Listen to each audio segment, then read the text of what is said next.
WHO's latest report is urging action by governments, the food industry, and the public to remove trans fats from our food chain. What kind of foods contain trans fat? What does trans fat do to our body? And how can we eliminate them? Hello and welcome to Science in 5. I'm Vismita Gupta-Smith. We are talking to Dr. Francesco Branca today. Welcome, Francesco. Francesco, let's start with what kind of foods contain trans fats? There are two kinds of trans fat, the natural trans fat and the industrial trans fat. The natural trans fat are contained in dairy products or in the meat of ruminant animals such as cows. Both trans fat are bad for our health. The industrial trans fat are the largest proportion. The value of this product for the manufacturers is the fact that they have a longer shelf life and they're also cheaper. Partially hydrogenated oils are used in products such as margarine, vanaspati ghee, and they're used in baked products such as donuts or fried food or baked food that you often find in street food.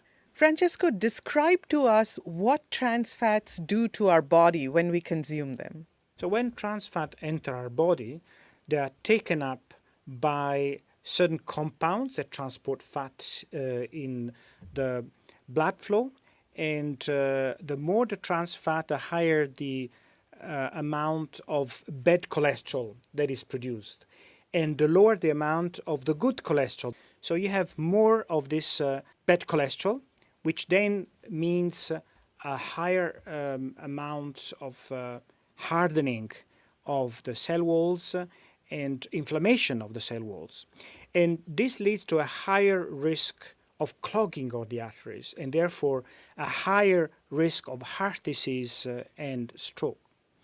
Consumption of trans fat at the current level is estimated to increase by 21%, by 1 in 5, the risk of getting heart disease, and by even more, 1 in 4 times the risk of dying for heart disease. And so we calculate that with the current level of consumption of trans fat, something in between 300,000 and 500,000 people every year die as a result of the consumption of this toxic compound. And if we remove this compound from the food system, we will be able to save millions of lives. Francesco, how can we remove trans fats from our food chain, and has any country done it? So let me start by saying that trans fat are bad for your health. So removing them will give you health benefits. And you would not even realize that trans fat has been removed because there's no change in taste, no change in the cost of food.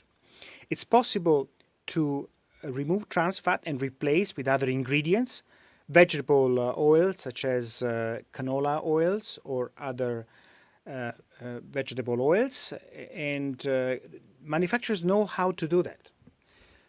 It's important that countries nudge manufacturers through adequate regulations.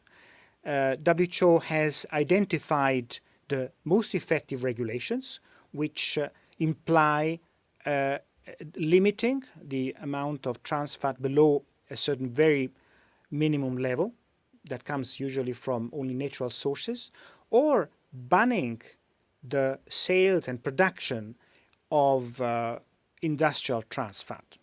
Now we have 43 countries who have passed legislation in the last years, and this number has grown very quickly in the last few years as a result of public health campaigns.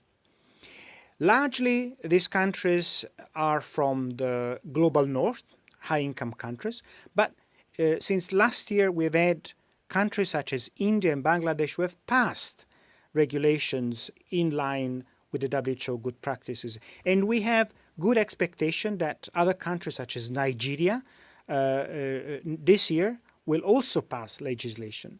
At the moment, we have 3 billion people in the world who are covered by the risk of exposure to trans fat because they live in countries where legislation is strong. But we need to cover the rest of the world, and we really count on the collaboration of all actors, government actors, but also manufacturers of food, oil manufacturers, to all work towards what could be an impressive public health achievement, and in fact the elimination of the first risk factor for non-communicable diseases such as heart disease. Thank you, Francesco. That was Science in 5 today. Until next time then, stay safe, stay healthy, and stick with science.